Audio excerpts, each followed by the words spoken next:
Olá, este é o segundo episódio da segunda temporada do Eloquente, o podcast da socioeconomia.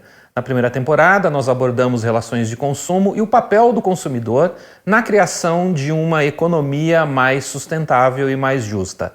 Nesta temporada, nós estamos abordando soluções de impacto para um planeta melhor. Se a gente fala de impacto, a gente tem que falar de escala. E quando a gente fala de escala, estamos falando de temas como água, resíduos, mineração, tantos outros, inclusive e principalmente inclusão social. Eu convido você a pensar, refletir e dialogar com a gente sobre esses temas.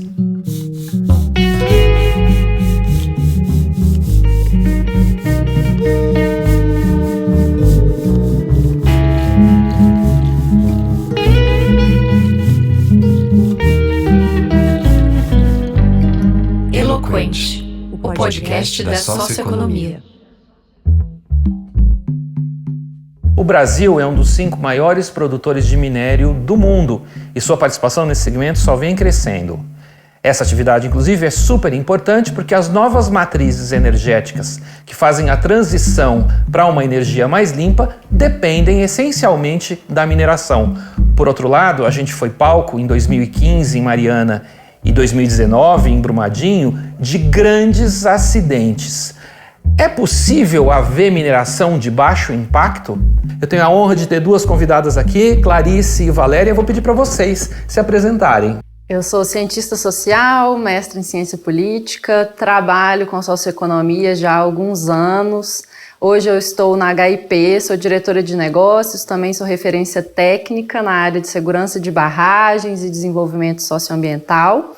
Também trabalho no Banco Mundial e no IFC na área de segurança de barragens e como especialista socioambiental para os projetos de desenvolvimento do banco. Bem-vinda, Clarice. Valéria, conta para quem está vendo a gente a sua história. Eu sou a Valéria, sou economista, com pós-graduação em economia também. Já trabalhei com bastante áreas de estudos socioeconômicos, trabalhei bastante tempo com mídia também e hoje eu trabalho na Sinergia, na gestão de vários projetos socioeconômicos e ambientais e com bastante foco aí na mineração. Eu queria começar com uma provocação para vocês. A gente fala de mineração e a gente imediatamente pensa nos impactos ambientais. Mas existe também um conjunto de impactos sociais ligados à mineração em qualquer parte do mundo, não só aqui no Brasil ou em Minas, onde a gente tem um grande polo de mineração. Para a gente contextualizar a nossa conversa, vocês podem começar contando um pouquinho o que são os impactos sociais da mineração? Os últimos anos, como você mesmo falou, presenciaram um dos maiores acidentes na área de mineração no Brasil, no mundo, mas estou falando do Brasil, Mariana e Brumadinho. E ficou claro, com esses últimos acidentes, o quanto os impactos socioeconômicos e ambientais, eles são muito claros, mas ficou muito claro a questão dos impactos sociais, porque vem justamente num momento em que tem um novo marco regulatório na área de mineração, onde a cultura da prevenção ela tem vindo para ficar e extrapolando aquela visão mais mecanicista, técnico-burocrático, onde os empreendedores eles têm que assimilar até mesmo essa situação nova do padrão global aí de manejo da indústria de rejeitos e que traz a necessidade de uma visão maior com relação às comunidades, que traz a necessidade de uma comunicação mais assertiva e que traz a necessidade também de uma nova governança, por conta justamente de ter sido percebido tamanhos impactos sociais e econômicos que advêm aí desse processo ao lado dos impactos ambientais. Porque a mineração em si não tem como dizer que ela não é uma atividade de impacto. Ela é uma atividade de impacto, e consequentemente, é preciso contornar isso através de uma nova visão aí para esse setor. Mas aí, para ser mais específico ainda, se você quiser abordar esse assunto e você complementar, independente de acidente, que eu ainda vou tratar aqui, existem impactos sociais com a instalação de uma mineradora em uma região, Eu queria falar primeiro bem concreto para quem está vendo a gente, quais são esses impactos, e aí depois a gente volta para a questão dos acidentes. Então, vou te complementar, Valéria. A gente tem esse impacto, né, do risco, que a Valéria já mencionou. Tudo bem, pode acontecer o acidente, né, muito triste, a gente viveu aqui em Minas, mas o próprio risco gera um impacto na vida das pessoas. É muito comum nos territórios que a gente vai, as pessoas relatando o quanto as suas vidas mudam ao saber a qual risco elas estão submetidas. Então, isso por si só é um impacto grande. Então, a gente tem essa categoria ligada ao risco de eventuais acontecimentos. A gente também tem a categoria ligada à instalação do próprio empreendimento. E isso acontece com todo tipo de grande empreendimento, não é só da mineração, mas a mineração muito pelo porte, pelo tamanho da operação, né, pelo volume de funcionários, ela tem grandes impactos. Então, são de quais tipos? Trânsito de funcionários, ela acontece, né, a mineração está onde o minério está, o substrato está, né? Então, muitas vezes são em locais remotos e pequenos. Então, são impactos grandiosos. A gente vê cidades sendo completamente modificadas, tendo a sua cultura, a sua história, a sua vida, a sua dinâmica né, social ali do núcleo da cidade modificado. Então, tem esse impacto. Aí a gente tem aqueles impactos de obra, né, de trabalhadores que vêm e acontecem, né, questões até de violência com a população.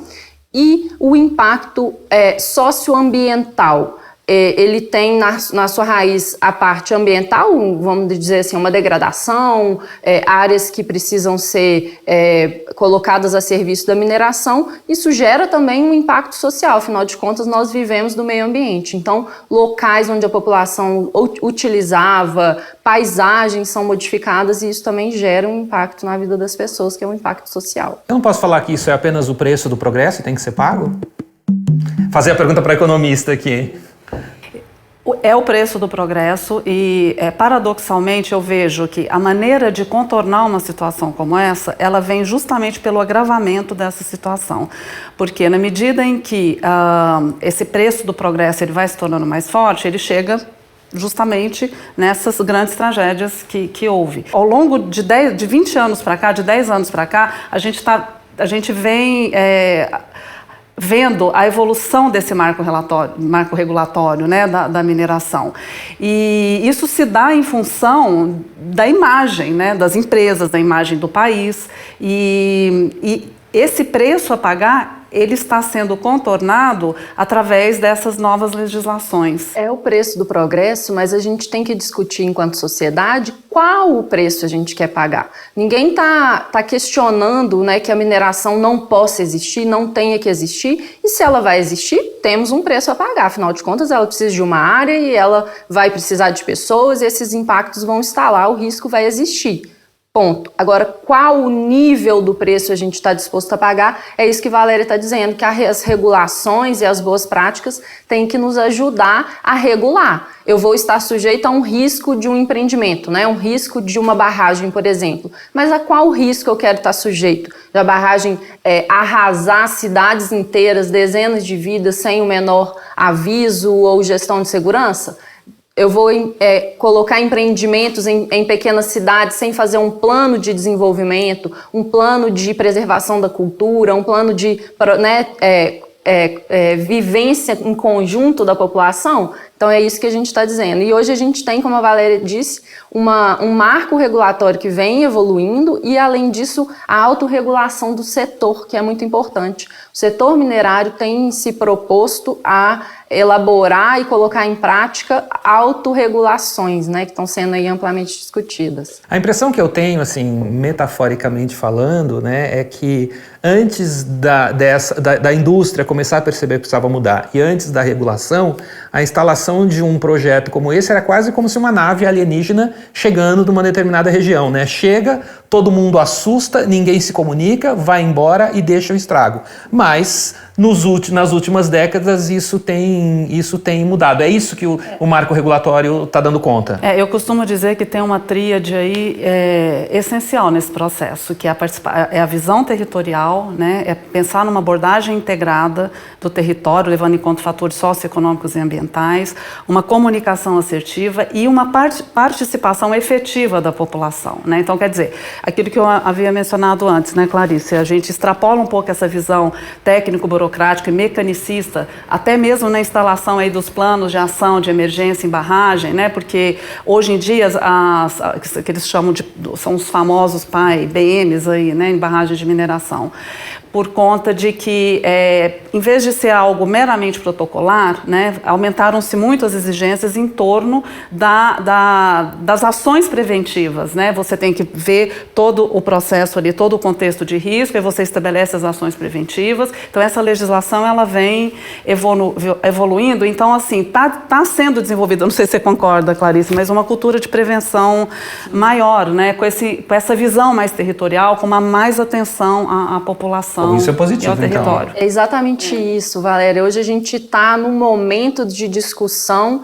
da gestão de riscos. Riscos, como o conceito de risco é a probabilidade de ocorrência de uma eventualidade e o impacto, a magnitude do impacto entra também no conceito de risco. E hoje a mineração está justamente nessa página de ampliar e fortalecer o gerenciamento de riscos. Então, respondendo essa pergunta, a gente tem ainda em alguns casos essa nave alienígena que pousa nos territórios, mas a regulação brasileira já tem evoluído tanto a ambiental quanto a regulação, né, do setor de barragens, por exemplo, que evoluiu em função dos ocorridos aqui no Brasil, mas que agora passa a exigir, por exemplo, um programa de gestão de riscos de barragens, que é um programa obrigatório. Agora todas as mineradoras que têm barragens têm que apresentar até 31 de dezembro desse ano, apresentando esse, né, arcabouço de instrumentos para fazer a gestão de riscos. Então, a chegada dessa nave não está mais tão descontextualizada dos territórios. A gente ainda tem uma fronteira muito grande, como a Valéria estava mencionando, do desenvolvimento socioeconômico propositivo, a agenda positiva, para não ser esse cenário que você mencionou de chego lá, fico 50 anos, como tem um caso de, né, uma das grandes mineradoras que a gente tem em Minas Gerais acabou de ter uma etapa 2 renovada e eles vão ficar lá por mais 50 anos em uma cidade pequenininha, muito tradicional de Minas Gerais, ali no coração. E aí, depois dos 50 anos, vão sair, o que vai acontecer daquela cidade que passou por tantas transformações em função do empreendimento?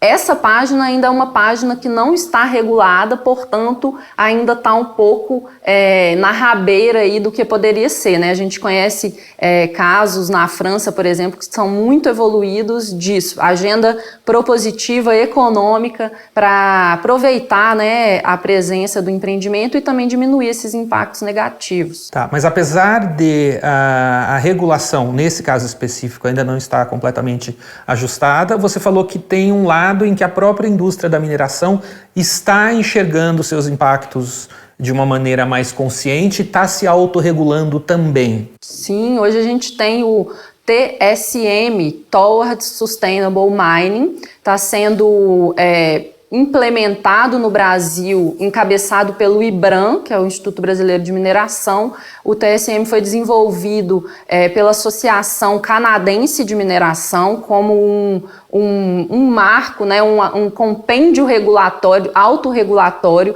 do setor minerário, e aí o Brasil, né, representado pelo IBRAM e suas associadas, está com o intuito de implantar também essa referência. O que é o TSM? São procedimentos para a sustentabilidade na mineração, nas mais diversas frentes, seja na implantação, na socioeconomia, na operação, na gestão de riscos, né, na gestão de rejeitos. Então é um caso interessante de o setor tentando estar à frente e demonstrar para a sociedade sua preocupação, sem depender tanto negociações, né, dos congressos dos vários países em que estão. Não estou dizendo que a regulação formal, né, as leis do país não sejam importantes, elas são, e eu defendo isso muito, né, como Valéria tem falado aqui. É o que faz realmente a diferença, porque no fim das contas é o que vai ser realmente obrigatório. Mas essa é uma iniciativa interessante, e a Valéria citou outra aqui também, que é o GISTM, o Padrão Global da Indústria para Gestão de Rejeitos. GISTM é a sigla em inglês, né? Padrão Global da Indústria foi feito pelo ICMM, que é uma agência internacional de mineração e metais, e traz justamente essa outra regulação do setor para aí, no caso, já a gestão de rejeitos. Ela é bem interessante, fala coisas como participação social, transparência, a importância das comunidades participarem de todo o ciclo de vida da gestão de rejeitos e por aí vai. Tem todas essas iniciativas que elas vão extrapolando mesmo, quer dizer, é multifatorial, né? Uma situação vai interagindo com a outra. A própria pauta ESG, que ela vem por uma degradação enorme ambiental, né? Enfim, acho que a humanidade, eu não acredito que vai fazer uma revolução. A revolução vai vir pelo meio ambiente. Então, essa pauta ESG, que é meio ambiente, governança e o social, ela entrou na pauta dos empreendedores, até por uma questão financeira, né?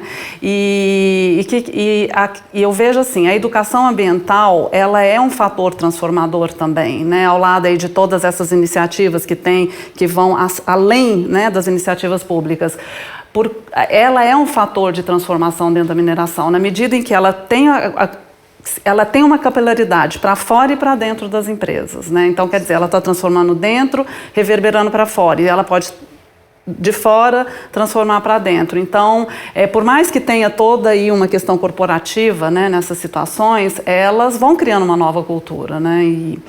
Agora, vejo assim que para a gente evoluir de forma mais orgânica, estruturada e efetiva, a questão ali da fiscalização, né, da fiscalização da aplicação das leis, da fiscalização final, eu vejo esse como um ponto aí, enfim, um gap ainda que a gente tem. Mas se a indústria está se autorregulando, por que a fiscalização é tão ainda importante? Nem tudo são rosas, né? A autorregulação é um padrão a ser seguido, um objetivo, não necessariamente no dia a dia das operações.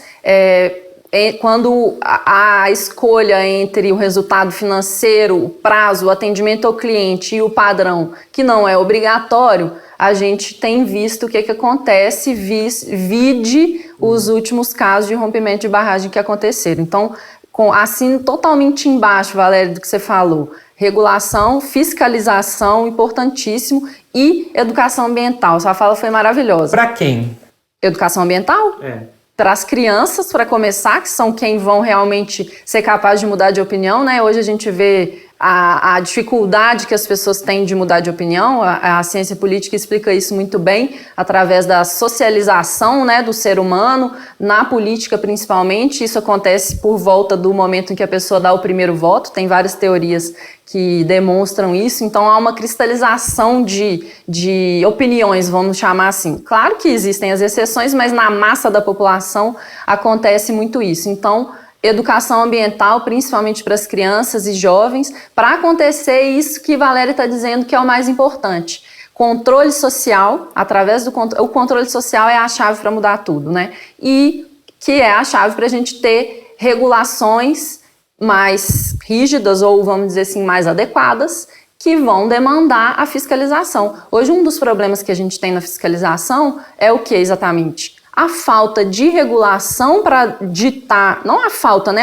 Hoje já está um pouco mais evoluída, mas algumas brechas regulatórias para ditar o escopo da fiscalização, mas principalmente quando a gente conversa com os fiscais, investimento em equipe e recursos para dar conta de todas as frentes de fiscalização que a gente tem. E como que a gente consegue isso?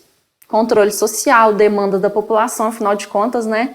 Poder é do povo. A autorregulação, essas coisas vão caminhando juntas. Tanto que, na medida em que essas leis começaram a vir para valer, Se você olha aí o mercado, né, se você vê os índices aí das empresas, se você analisa as últimas estatísticas, o que os grandes empreendedores começaram a correr para fazer a atualização dos seus planos de emergência em barragem, né, para emitir, porque agora, por exemplo, tem aí a necessidade de emissão de ACOS, que é o atestado de capacidade e operacionalidade das barragens. Isso precisa ser emitido, né, Clarice, uma vez por ano, né, e agora todo ano precisa de atualizar o plano de ação de emergência em barragens e fazer a emissão dessas ACOS.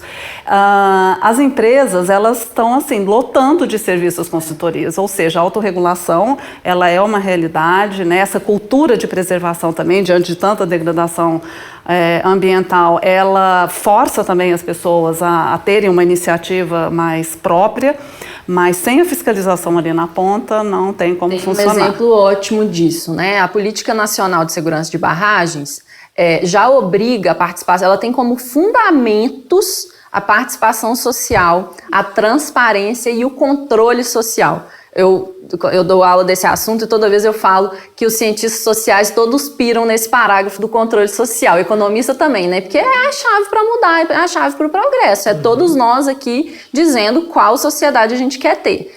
Beleza, tá lá nos parágrafos iniciais lá dos fundamentos. No entanto, só quando a Agência Nacional de Mineração colocou a Resolução 95, que obriga as mineradoras a contratarem a avaliação de conformidade e operacionalidade, que vai, com uma consultoria externa, que vai emitir um laudo, né, um atestado a cada ano, é que aquelas atividades realmente começaram a ser feitas na periodicidade, no escopo, né, adequados, com o envolvimento da comunidade. Ou seja, né, parafraseando a Valéria, a autorregulação é muito importante, é muito interessante, mas realmente o que vai fazer aquela diferença são regulações rígidas e muito claras, com prazos e determinações.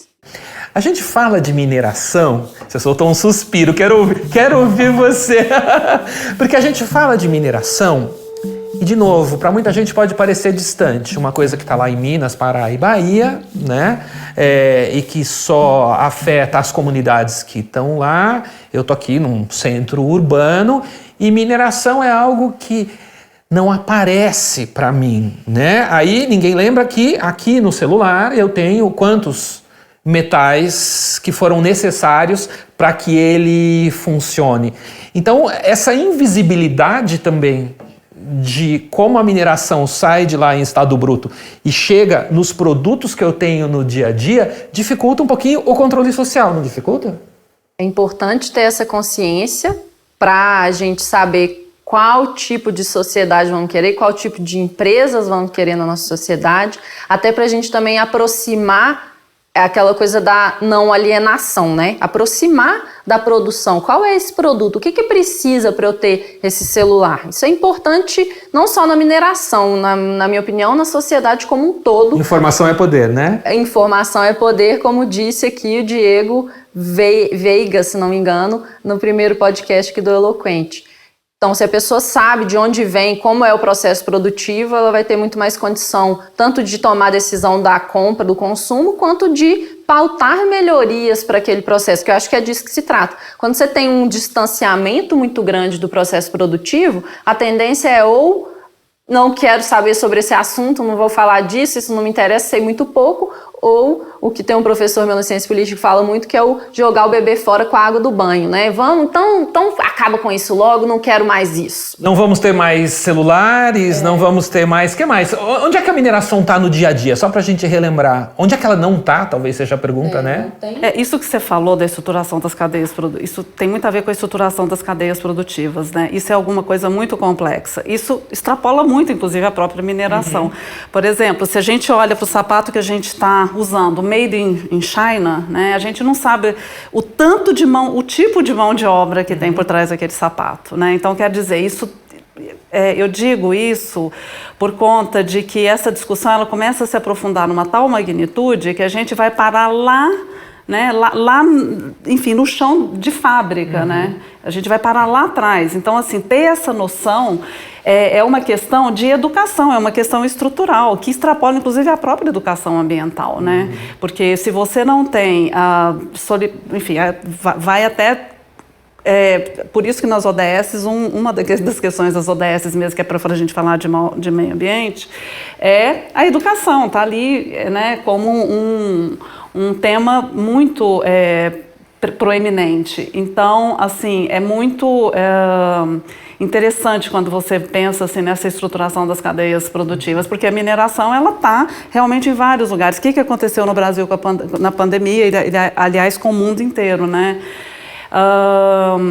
Você não chegam aqui, a produção automobilística parou porque houve uma desestruturação das cadeias, a produção de equipamentos de informática, né, parou porque houve essa desestruturação aí das cadeias produtivas, né, o produto não chega aqui para a gente produzir, né. Então, mais uma vez, a aproximação das pessoas, respondendo essa pergunta sobre educação ambiental, a aproximação das pessoas do processo produtivo para pautarmos melhor quais tipos de processo nós vamos querer e quais tipos nós não vamos querer, mas eu pessoalmente não romantizo muito essa coisa de temos que fazer uma comunicação ampla do setor minerário para a sociedade se conscientizar sobre onde tem mineração, onde não tem, porque a gente ainda está pecando, porque eu trabalho no setor minerário, me considero também parte.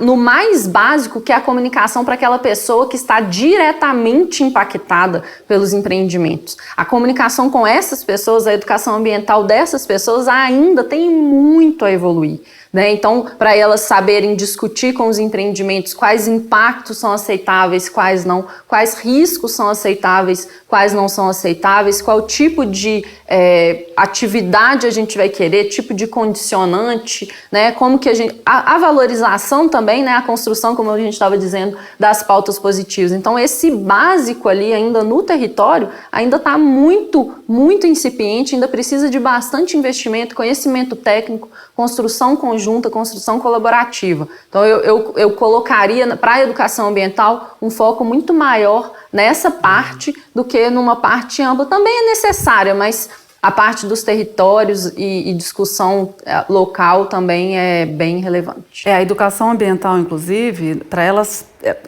mudar, inclusive, o paradigma, né? Não aquela coisa de cima para baixo, mas a partir de um processo participativo onde a pessoa não está ali para receber instruções, olha, o ambiente é isso, você deve fazer assim, assim, assado. Mas a partir de um contexto aí muito mais interativo com a população, vendo onde aquela população está, como a Clarissa falou, né? O que ela precisa, qual é a característica específica daquele território, quais são as características sociais, econômicas, ambientais, olhando para aquele público que está em volta, né? E não aquela coisa professoral, pedagógico, didática, que não vai alcançar, né, as mentes e as almas das pessoas, né? Agora tem um ponto que é difícil nessa equação. Como a Valéria mencionou, a regulação de barragens é um ótimo exemplo. Ela só evoluiu muito mesmo para chegar em níveis assim de gestão de riscos, programas e etc. Como? Depois dos rompimentos de barragem que mataram, né, centenas de pessoas. Precisa acontecer isso com as outras partes da mineração para as outras regulações acontecerem ou chegarem em níveis mais adequados? Será que a gente precisa disso? Como que a gente consegue fazer a regulação evoluir, né, em níveis bons, que a sociedade fique segura e confortável, sem precisar colocar centenas de vidas na reta? Na minha opinião, como a gente estava falando mais cedo, educação ambiental para a juventude, para que a gente possa ter mais consciência e construir conjunto. Mas aí, né, Clarissa, acho que a questão da regulação também, que foi incrementada justamente por conta aí depois desses acidentes, eu acho que acaba tendo um papel muito importante, né? Haja vista corrida das empresas, né, para ir atrás desses... E a fiscalização na ponta, né? Então, acho que é multifatorial, vamos dizer assim, que acho que é uma cadeia, né? Vamos dizer, a educação ambiental, a conscientização das pessoas, a legislação, a fiscalização. Você falou aí 3 palavrinhas aí agora há pouco, depois de uma fala minha, que eu também achei muito interessante. Gostaria de ter anotado, que é exatamente isso, é a legislação, a regulamentação, a fiscalização e a educação. São fatores aí que sem eles, e eles vão andando ali na medida em que a sociedade for amadurecendo. Mas a legislação, eu acho, e a fiscalização, eu considero que são, assim, essenciais nesse momento. Eu acho curioso a ênfase que vocês estão colocando em legislação. Se você me permitir ser romântico pela segunda vez na nossa conversa, quando eu falei de educação, você falou, ó, tem um romantismo aí, né? Então você é romântico pela segunda vez, mas é, na verdade, uma leitura de cenário, né? Em diversos segmentos, a gente tem naturalmente empresas que respondem à legislação. A legislação avança, a empresa quer sobreviver como empresa e ela atende à legislação. Eu fiquei muito com a sensação que o que vocês trazem é que o setor de mineração estaria avançando apenas nesse sentido. Em alguns setores, claro, a gente não está falando de maneira abrangente, mas a gente tem empresas, empreendedores e empresários que já fizeram uma transição de modelo mental, de que é necessário você ir um passo além, se preocupar com questões ambientais e sociais, independente do que a legislação está fazendo. A gente encontra isso no setor de mineração, o setor de mineração ainda depende dessa legislação e fiscalização, como vocês enfatizaram. Vou deixar para a Valéria responder. Não, eu acho que as empresas... Porque, assim, às vezes eu considero que é complicado segmentar o raciocínio, tá? Então, eu vejo que as empresas estão correndo atrás, sim. Okay. Então, por conta de toda uma situação que está acontecendo. Tem a legislação, tem os acidentes, tem a imagem, e com isso elas começam a fazer um processo aí de busca de autorregulação, de implementação de... O E e o S e o G, eles estão dentro das empresas, as empresas estão correndo para implantar isso. Isso não depende de legislação, você tem toda a razão. Isso depende de uma visão que elas estão tendo do negócio. Elas estão cumprindo uma legislação e tendo uma visão de negócio, porque elas têm que ter uma boa imagem, né? Também até por conta de que, por exemplo, os grandes fundos de investimento, hoje um dos parâmetros dos grandes fundos de investimento para financiar determinadas empresas é olhar para indicadores ESG. Então eu vejo um pouco dessa forma.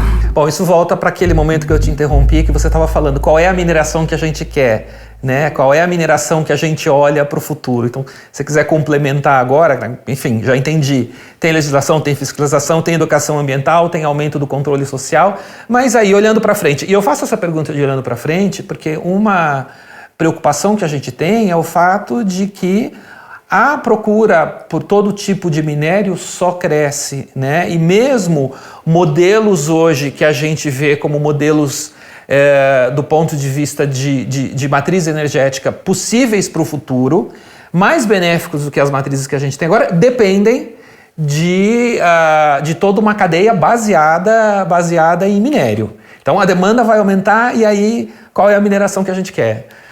A mineração que contribua para o futuro do planeta, considerando todos os seus aspectos, clima, florestas, regime de chuvas e o social, né, a minha especialidade.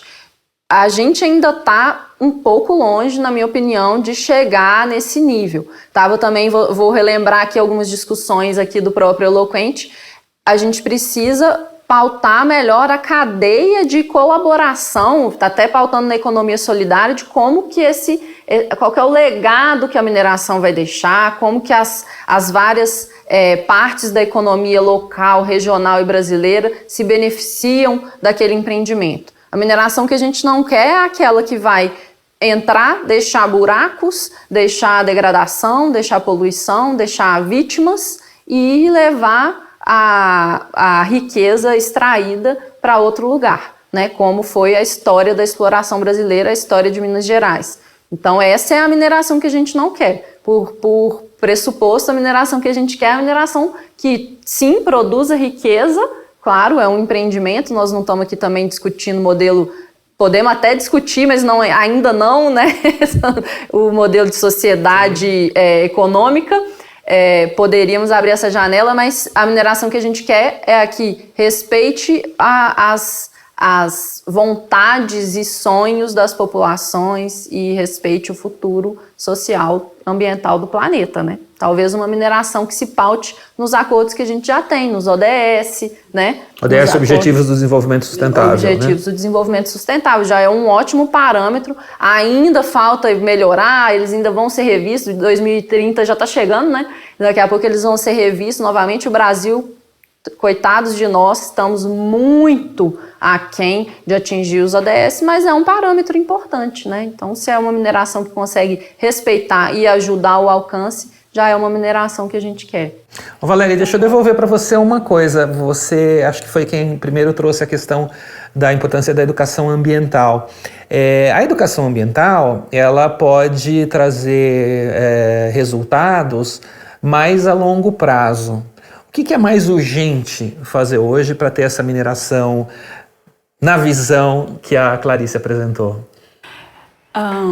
Eu acho que o que é mais urgente, acho que um fator aí muito importante em qualquer seara da vida, e se a gente está falando de mineração, eu vou colocar na mineração, é olhar para o entorno, olhar para as pessoas, buscar formas mais efetivas de se comunicar. Isso eu acho que qualquer empresa, a gente não pode ter uma visão, a gente vive a sociedade é capitalista e as empresas querem lucro. Então, para termos uma mineração sustentável, e resumindo bem eu concordo muito com a fala da Clarice e faria o seguinte resumo: mineração é uma atividade de impacto, nunca vai deixar de ser. Qualquer empreendedor que quer lucro vai continuar querendo lucro. Então, uma forma de fazer com que isso se dê então, quer dizer, a mineração dos meus sonhos é uma mineração que dê lucro para o empreendedor, claro, porque isso é impossível não acontecer, que seja sustentável, e para que ela seja sustentável, a educação ambiental, claro que é super importante, mas isso ainda está engatinhando pelo mundo, mas eu acho que é o olhar, né? É o olhar para o entorno, é olhar para as populações, é ver o que elas querem, é ver o que elas sentem, como a Clarissa mesmo colocou muito bem no começo da fala dela, porque a gente fala de acidente, mas tem ali a própria instalação, tudo bem, tem as licenças de instalação, de operação, né?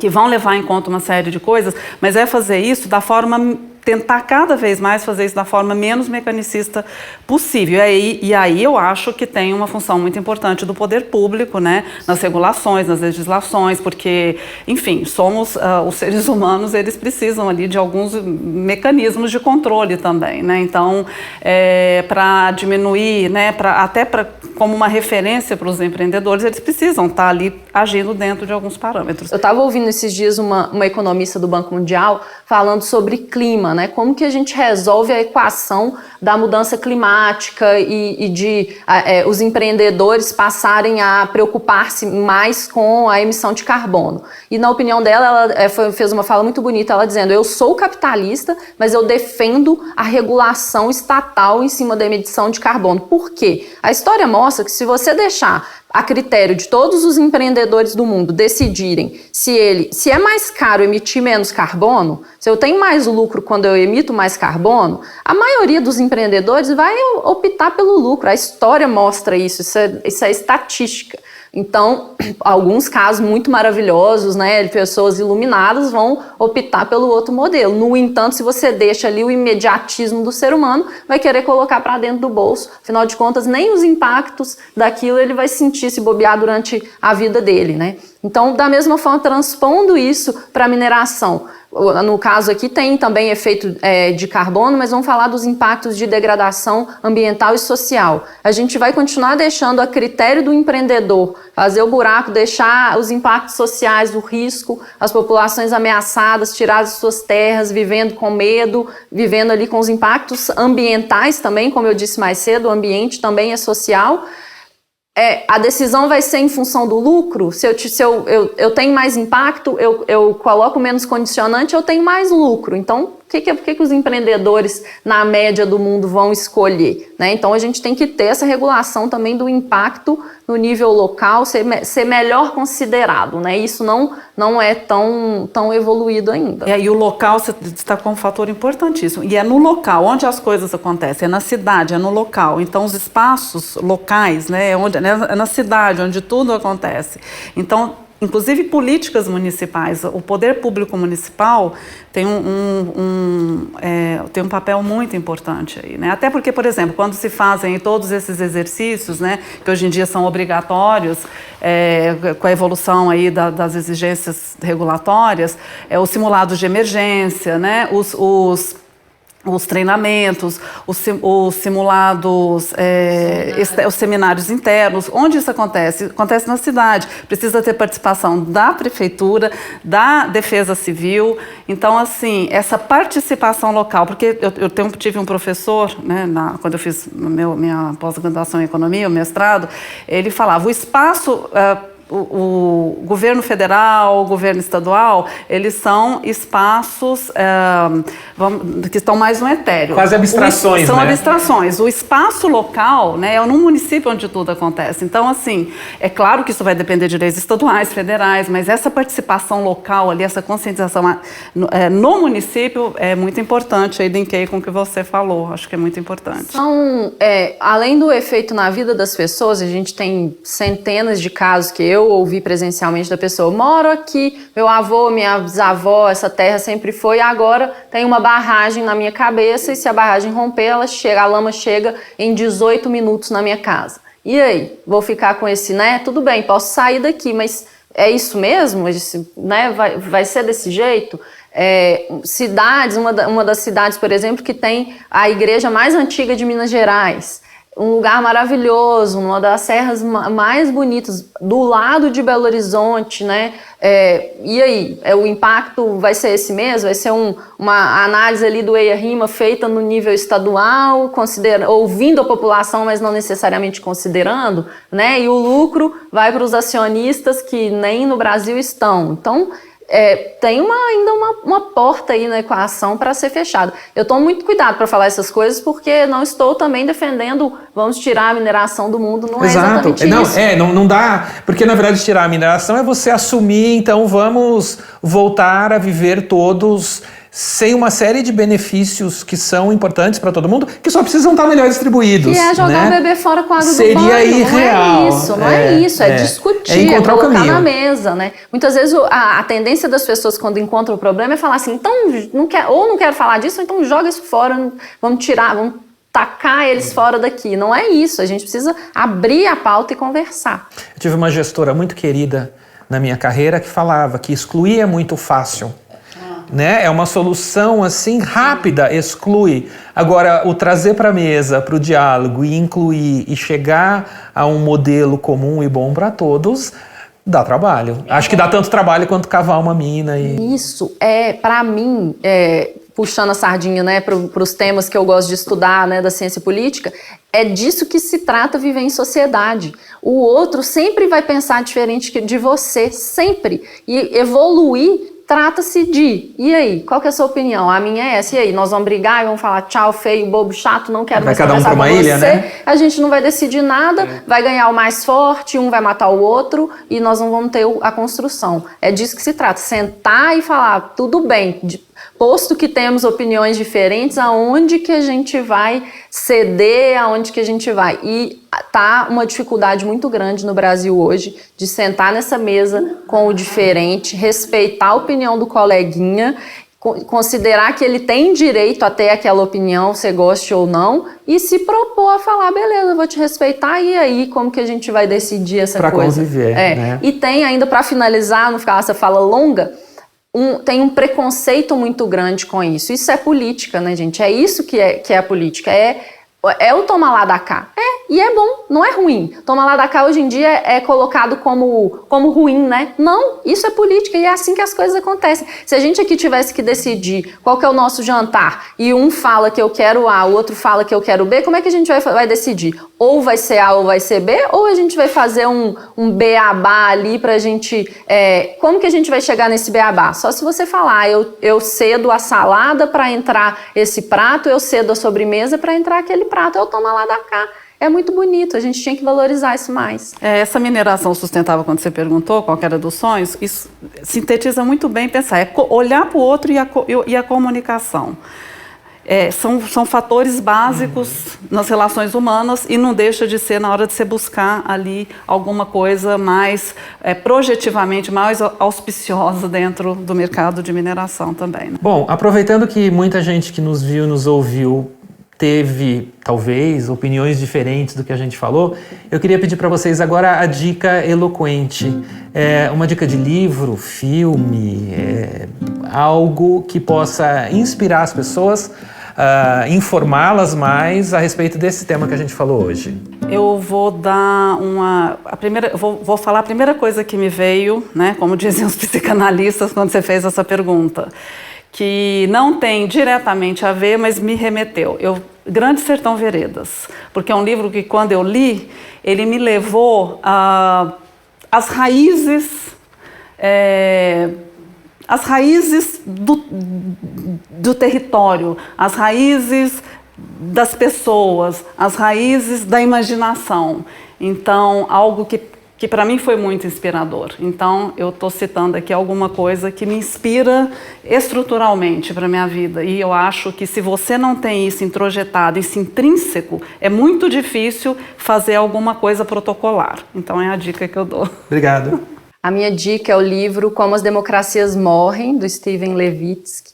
Fala sobre como esse assunto que a gente tem falado, entre outras coisas, como a gente poderia ou deveria construir as decisões coletivas. Na verdade, ele vai narrar os casos ao redor do mundo em que, né, as democracias são levadas a termo por questões sociopolíticas, quais são os fatores que levam a isso, e disso a gente aprende como fazer para ter esse combinado coletivo, construir, cuidar, né, da nossa democracia, que acho que um pouco da nossa conversa aqui foi sobre isso, né, como que a gente chega na sociedade, na indústria, na cadeia produtiva que a gente quer, é por meio de soluções democráticas. O assunto era pedra e minério, mas a gente falou mais sobre gente do que pedra e minério, né? Eu queria agradecer demais a presença de vocês e eu aguardo vocês no próximo episódio do Eloquente, o podcast da Socioeconomia, todas as quartas-feiras nos principais tocadores de podcast e também no canal de YouTube do Interelos. Até breve!